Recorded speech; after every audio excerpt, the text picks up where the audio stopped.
It means that our parliament, as it is today, it is anchored on conmanship.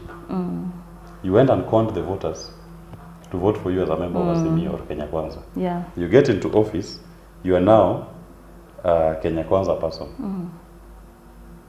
So if you conned them at election, what would they expect you to do going forward? Your foundation was conmanship. You are going to be a conman through and through. So you're going to con them even in your representation of them in parliament. That's why you see when MPs, when the finance bill was taken to parliament, you saw many MPs voted, Kenya Kwanza line, voted for that finance bill to increase these taxation measures.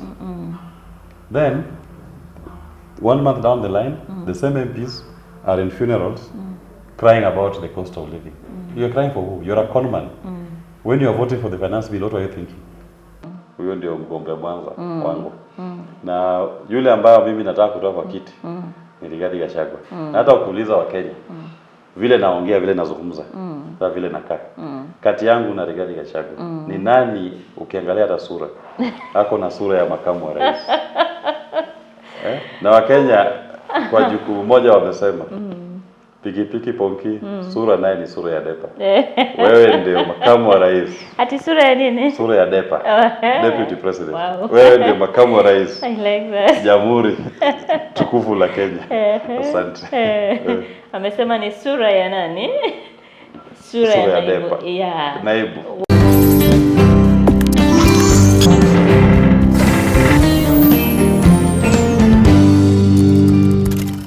Hello everyone, wherever you're watching us from. This is Jalango TV. My name is Eddie Max, and today I'm here with Wakili. Maybe Wakili, you can just introduce yourself at Jalango TV. Thank you very much, Eddie Max. I'm Willis Otieno, Piki Ponki, the Pakamielo, the disco. And I'm very glad for you to host me on your show. I'm an advocate of the High Court of Kenya and a budding politician who believes that it is time that alternative voices are heard in the political space. That is who I am. Wow. Yes. Maybe we can talk about your career a little bit. For how long have you been in this space? Been an advocate of the High Court of Kenya now for 13 years. I went to school in Moi University where I studied my LLB. I did my master's in law from the University of Nairobi. And I'm also a holder of a diploma from the École Nationale d'Administration. That is the School of National Administration in France, Paris. That school, all the French presidents are alumnus of that school. So anybody who has led the French Republic has been alumnus of École Nationale d'Administration. I'm also an alumnus, and that tells you where we are heading to as a country. That we now have qualified and competent individuals who have been exposed to that kind of learning, who can provide alternative leadership to this country, and come up with policies that will address the challenges that our people face. That is who I am, and I believe that when the time comes, I will have a conversation with people of Kenya, led by our party leader, Jimmy Wanjigi, who is our presidential candidate. I am his able running mate. When that time comes, Kenyans will be able to sieve the wheat from the chaff. Yes.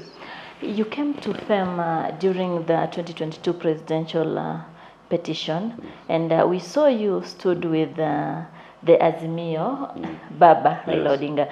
Maybe you can just tell Kenyans, why did you decide to stand with Azimio? You know, I always stand with the people. It's not about standing with Azimio. It's about the people. And I believe that when it comes to issues of justice, fairness, and the rule of law, you go to allow everybody an opportunity to get justice. And I did believe that for those who had voted, because we were also contesting the last election, but we were blocked. We didn't get to the ballot. It was not about Raila Odinga. It was about the sanctity of the vote cast by the people of Kenya. And I wanted to assist in a small way in making sure that the voice of the people at all times is heard, even if you don't like it.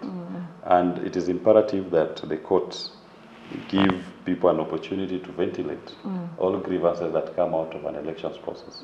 And this particular election, I do believe that the vote as was cast was not reflected. There were so many things that had been done administratively that when all of them are cumulatively added up, they were able to disenfranchise the bulk of those who voted in that last election. And when I was in court, I was not even a lawyer for Raila Odinga. I was not in the Azimio legal team. I was actually representing civil society groups, citizens. These are people who did not have a candidate in the elections, but they are Kenyans who had gone to vote and also desired to see for themselves how their vote was being processed from the polling station to the final declaration that was made by Chebukati at Bomas. And I do believe Chebukati gave them a disservice. He did not handle that vote in a very fair and just manner. Hence the grievance that they had, and also equally Azimio as a team that had their candidate in the elections had. So that is why I was in that petition, to litigate and to defend the voice of the people. I believe that the voice of the people is the voice of God. Well, yes. Yeah, right. So you think you did the right thing for the interest of Kenya? I did the right thing, and if I was called upon, even if it was William Ruto who had filed the petition, I will still argue on the side of the people to make sure that whatever outcome of an election is, it truly reflects and represents the vote as was cast by the people in every polling station across the country. There is no need of looking for convenience that I support this. Maybe somebody assumes I'm a Baba supporter or I'm a Ruto supporter. No, I'm a supporter of the people. And let the people decide. Sure. Give the people a platform where their vote counts for something. And where their vote, once they've cast, it ends up translating into the outcome of the election. Don't create artificial and administrative roadblocks that undermines and subjugates that vote as cast by the people. Because when you interfere with the voice of the people, that is how you end up with piki ponki. You end up choosing for them a leader that is not in resonance with the wishes of the people. And we are going through that today, I believe, as a country. Yeah. And maybe we talk about that piki pongi, that terminology. Maybe you can talk about it a little bit. You know, well, I always say this. The last elections was not the first presidential election we're having in Kenya under the new constitution. We had elections in 2013. We had elections in 2017A, 2017B, and in both instances, you will notice that the IEBC will always tally the votes from all the constituencies. And by the time a winner, when Uhuru Kenyatta, for example, crossed the threshold in 2013, 2017A and B, he was never at Bomas. He would only go to Bomas after the threshold had been crossed, and he's told that now, based on our tally of all the constituencies, based on our tally of the meeting the threshold of 24 counties, you received 25% of the votes cast, you are the president-elect. Then Uhuru will leave wherever he is and drive to Bomas to receive the winner's certificate. But in this particular instance, Chebukati called Raila, called Ruto, come to Bomas at 3 p.m. They've stopped the open tallying of votes at midnight, 9 p.m. in the night. The choir is singing, Bomas is peaceful. He's telling them to come the next day, 3 p.m. So what formula was he going to use to arrive at a winner? Because ordinarily, not all candidates are normally invited to Bomas. It's normally the one who has crossed the threshold that ends up going to Bomas to collect the winner's certificate. So if Raila went there, that he presumes is the winner. Ruto goes there, presumes is the winner. So what formula was Chebukati going to use to give us the winner? Because the one that we know, the one that has been tested, tried and used before in our country, was no longer being applied. So I came to the conclusion, respectfully so, that he was going to play piki ponki between these two. And whoever the ponki was going to land on, that was going to be the president. And that's exactly what he did. He did piki ponki between the two, landed on Ruto, voila. You are the president, ongoza watu wako. And here we are. You can see the consequences of it. Hiyo ni kali sana Wakili. Yeah, maybe if you allow me, we talk about the ruling of Speaker Moses Wetangula about the majority in Parliament. What do you have to say about that? You know, these are the things that I say. When you start now subjugating the law, you want to undermine the rule of law. The question of which is the majority party or coalition of parties is not something that we should even be arguing over as a country. It's not open to interpretation.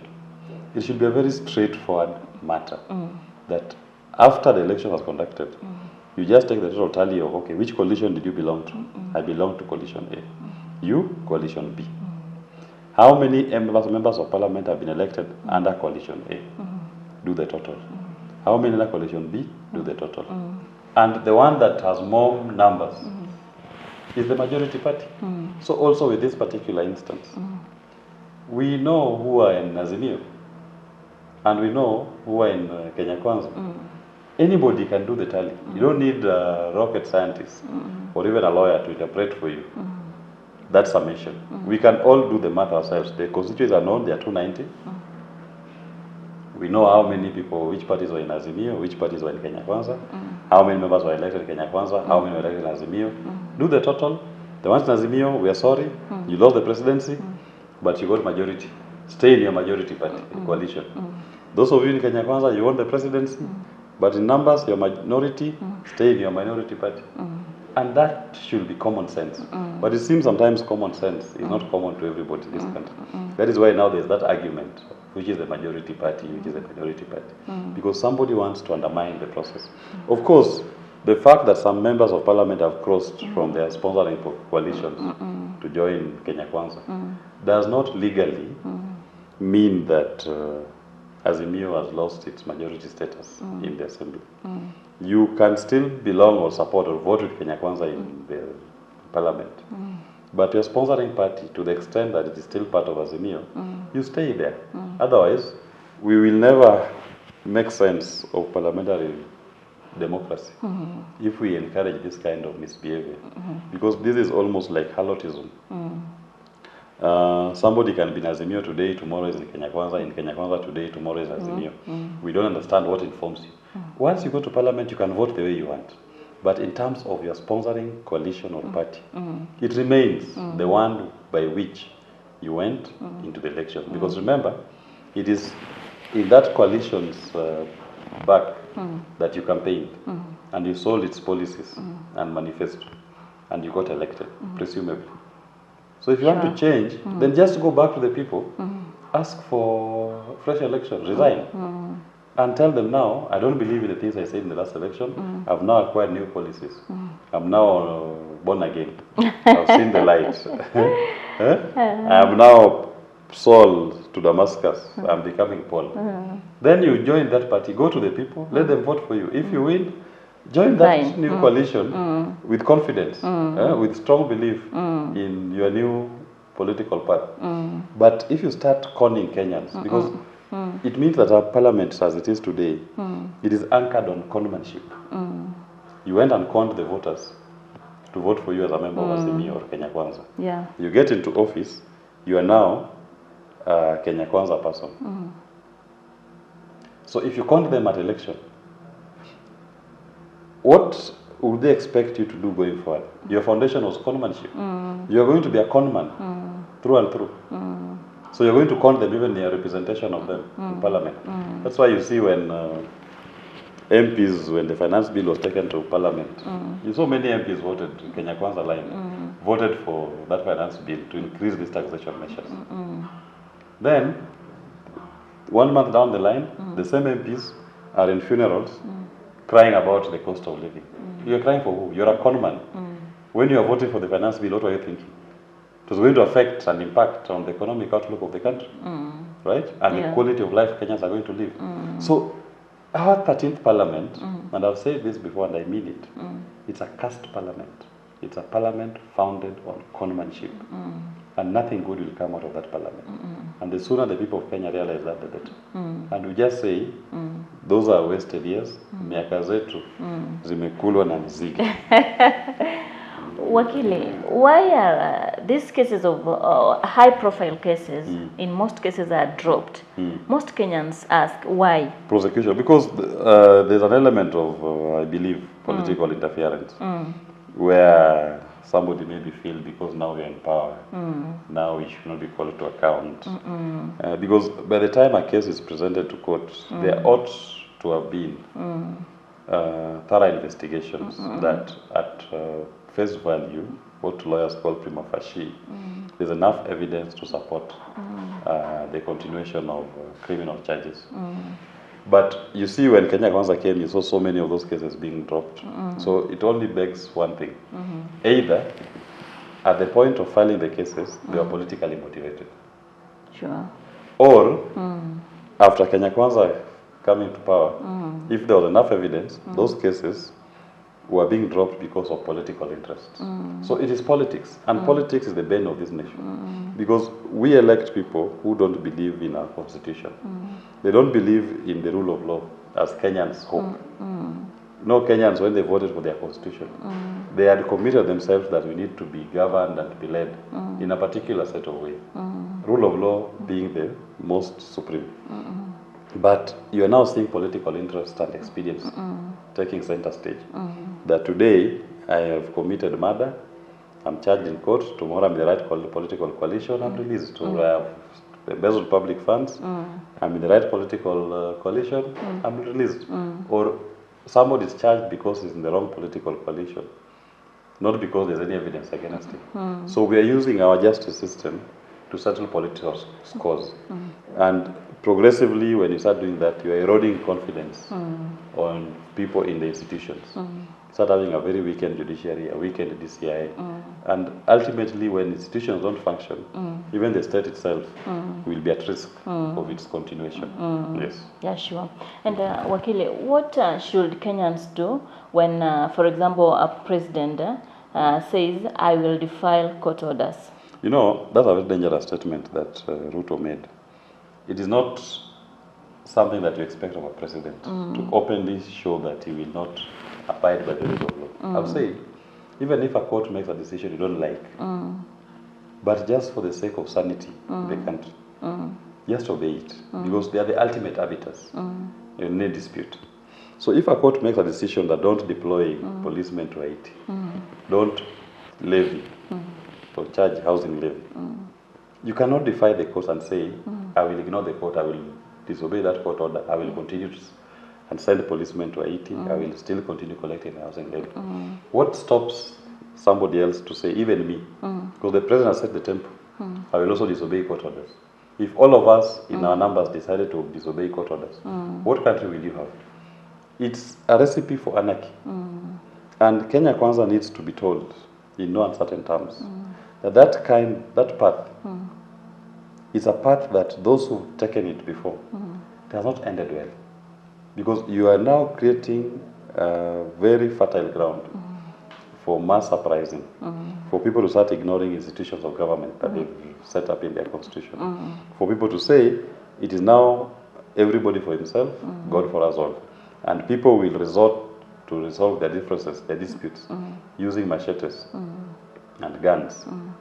And they will not subject any dispute to the legal process. That will be a danger to this country.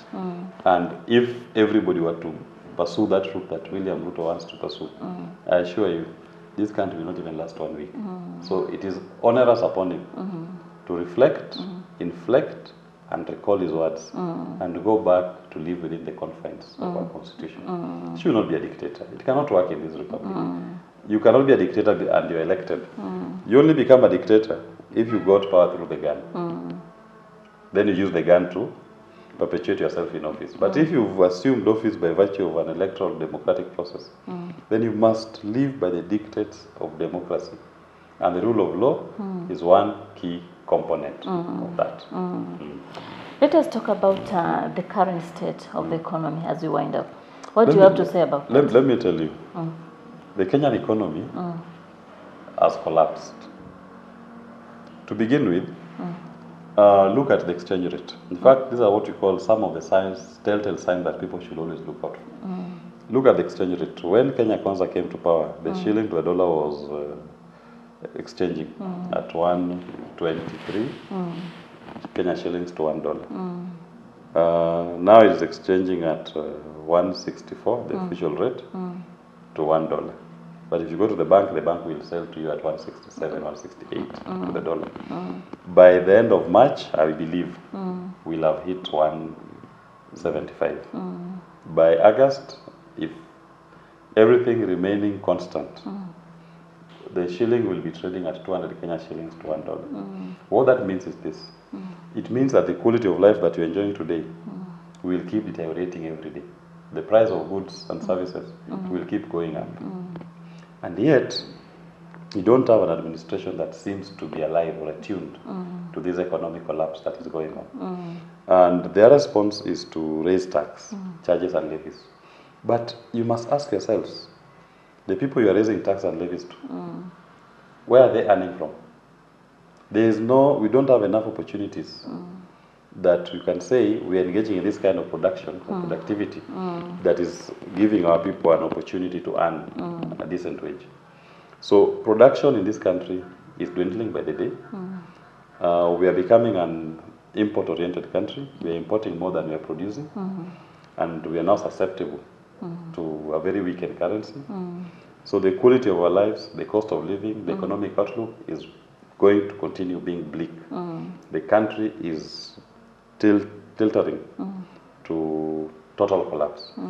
And part of this economic problem is accentuated by the debt situation. Debt in the sense that, as it is today, 70% of our revenue, what Kenya government collects, 70% goes to debt finance, to pay for debt. You are left with 30 shillings. Of that 30 shillings, you need 35 shillings to pay salaries. So it means you are negative 5. You need 30 shillings for government operations. You are now negative 35. You need 15 shillings to pay counties. You are negative 50. So in essence, if you don't deal with the debt problem, there's nothing else you're doing. Even if you say we are fighting corruption, we are trying to stop people from stealing. Remember, the corruption that we are talking about is only happening in the 30% that is remaining. But your problem is the 70%. We're in a debt trap. And every month you're going back to the market to borrow more and more. And because you're not getting enough money from the market, you're now forced to increase your charges and services, or the cost of your services that you're providing to people. You are raising your tax that you're charging people. So over and over, you're going to see pain and more pain coming from Kenya Kwanza, because they're trying to avoid the elephant in the room, which elephant we believe, as led by my party leader Jimmy Wanjigi, to be the debt problem. Our debt is now unimaginable. In fact, tell your listeners, it's like you're running a household. The man of the home earns 100,000. He has a loan, or he has loans that is paying 70,000 every month. He's left with 30,000. Rent is 45,000. It's basic like that. School fees is 20,000 per month. Food is 25,000. That house has collapsed. They're just waiting for their day with destiny, for the auctioneers to come. That is where Kenya is as a country today. So, and you can only have hope if you notice that there is something coming, something being done by the head of the household that is going to make the household to earn more revenue. What is Kenya Kwanza doing that you're saying is going to can make us earn more revenue? They're not. What is this new, for example, FDI, direct foreign direct investment that has come in? We've not discovered any new minefield that we have hit gold somewhere, or diamonds, or oil, that we are going to earn more money. We are not. So this house is a broke house, and the people who are going to suffer most are the people of Kenya. And I have to say this as I conclude that part, that a broke government will drive you bankrupt before it collapses. Kenya Kwanza is pushing Kenyans to bankruptcy. Because the Kenyan people are the sovereign. That debt I'm talking about is the debt of the people of Kenya. And the people of Kenya will have to pay for it. So they will come and raid your pockets every single day. If you have 2 eggs, they'll come and take 1 today. Tomorrow they'll say, no, 1 is not enough, you want the 2 eggs. So they keep raiding you every single day. As we believe that you can address this economic problem by dealing with the elephant in the room. The elephant in the room is the debt. Open up the debt register, find out which debt is legitimate, which one is illegal. Whatever is illegal, put it aside. Whatever is legal, we can pay for it. And in our own forensic audit, 70% of the debt is odious, is illegal, and Kenyan people need not pay for it. If you get that debt off our necks, you will see people starting to breathe in this country. The appetite to overtax you will go down. The appetite to raise the cost of government services will go down. So charges and levies, they will reduce. Even the appetite to put VAT on fuel will come down. And if you remove VAT on fuel, for example, you can imagine how many people are going to now start spending on buying fuel. Sure. That is what things that Kenya Kwanza don't understand, and they'll never understand it. They don't get it. That is Kenya Kwanza for you. But the day with destiny is coming. Winter is here. As I conclude that part, let me say this. SGR 140 billion, 42 billion is supposed to be paid this year before the end of March. Eurobonds, they're supposed to pay 300 billion by the end of June. Everything remaining constant as it is today, I assure you they will not pay. They'll be default. And Kenyans and even your viewers, you start asking, what is debt default? They should do research on it. What does it mean? And which countries have had debt default? And it only means one thing. Anytime you default in debt as a country, it is paying beyond proportion. So Kenyans need to start knowing that term and acclimatizing with it.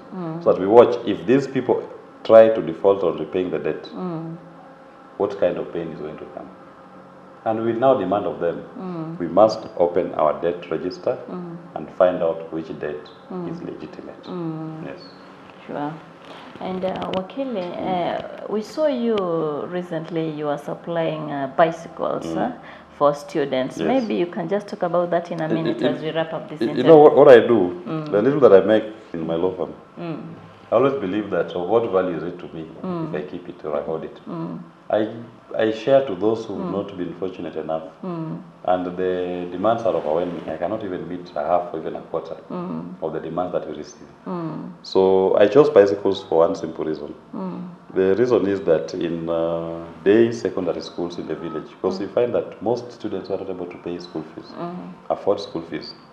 The default school they end up in is the local day secondary school for secondary education.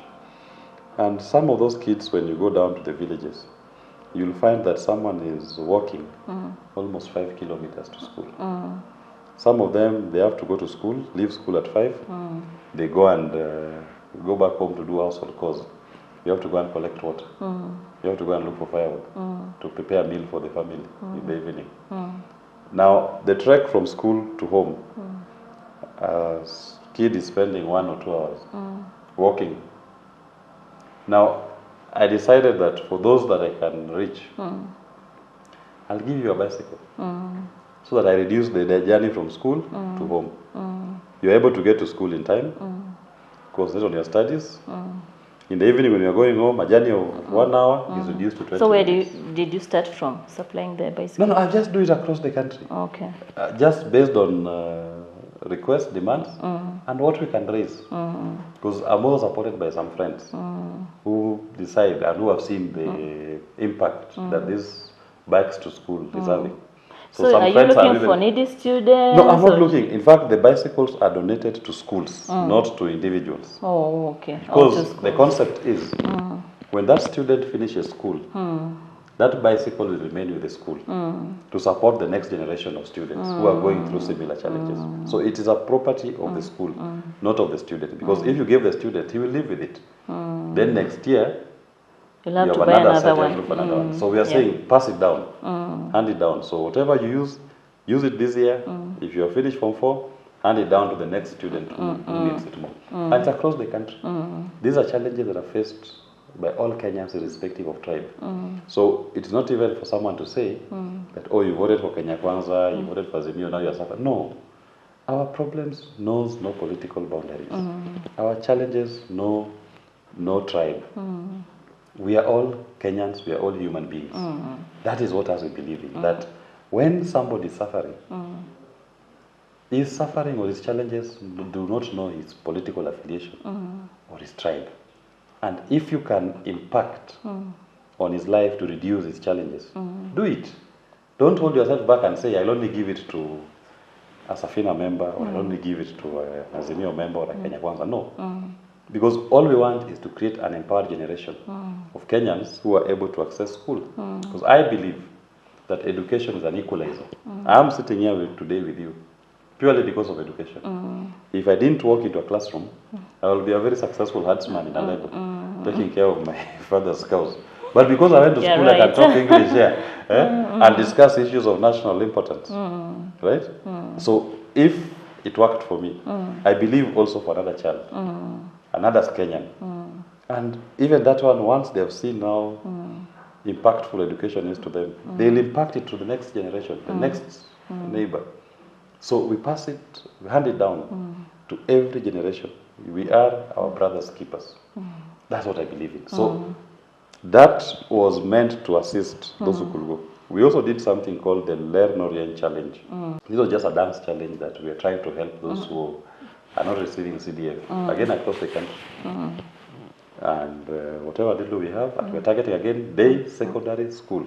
Because it is in those day secondary schools that you find the most dire needs of students. Because you find somebody even scored very well in KCP, he's called to a national school, they can't afford it. He's landed at their local day secondary school. So even paying school fees in that day secondary school is still a problem. It's just maybe because the neighbor or the headmaster said, just go here and hopefully someday or somebody will come and help you finish your school. So we target those ones. I'm not saying that those who are in boarding schools are not in need. They are also in need. But our intervention, because it's low skill, it's not on a grand level, let's go for this neglected lot. And even if we manage to educate one or even 100, even 1,000, our target is, we hope, in the 5-year period, we should have over 3,000. And Wakili, there are these students who passed very well in their KCSE exams, but they are not able to join universities because nowadays, kupata bursary, it is not easy. So it is actually a problem that is facing everybody.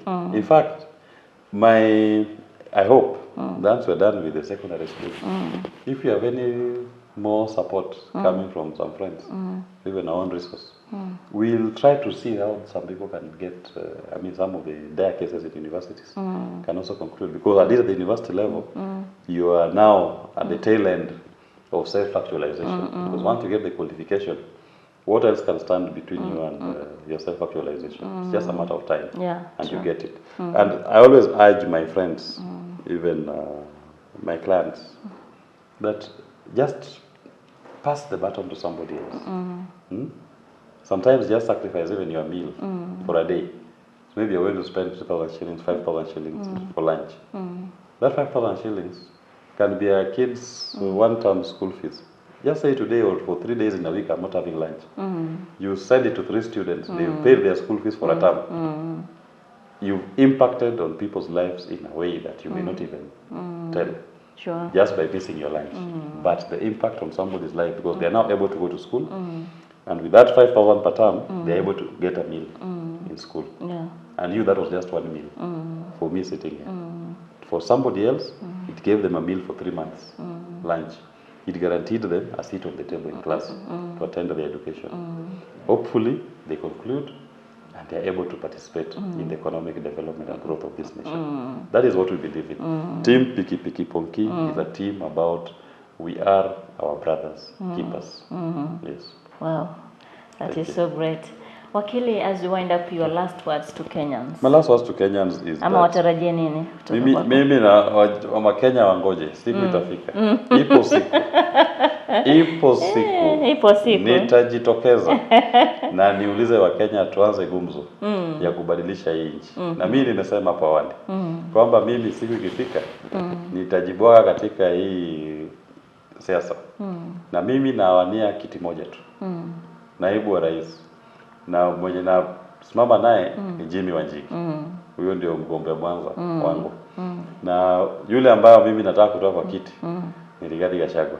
Na hata ukiuliza Wakenya vile naongea, vile nazungumza, na vile nakaa, kati yangu na Rigathi Gachagua ni nani? Ukiangalia hata sura ako na sura ya makamu wa rais.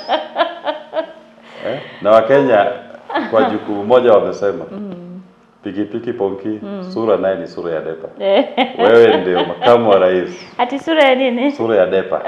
Deputy President. Wow. Wewe ndio makamu wa rais. I like that. Jamhuri tukufu la Kenya. Asante. Amesema ni sura ya nani? Sura ya naibu. DEPA. Yeah. Naibu. Wacha tumuombe. Tutakutakia kila laheri. Asante sana. Yeah, wacha Mungu atimize ndoto yako. Asante sana. Thank you so much Wakili for this opportunity. Tumekuwa tunazungumza na Wakili Willis. Wacha niwaende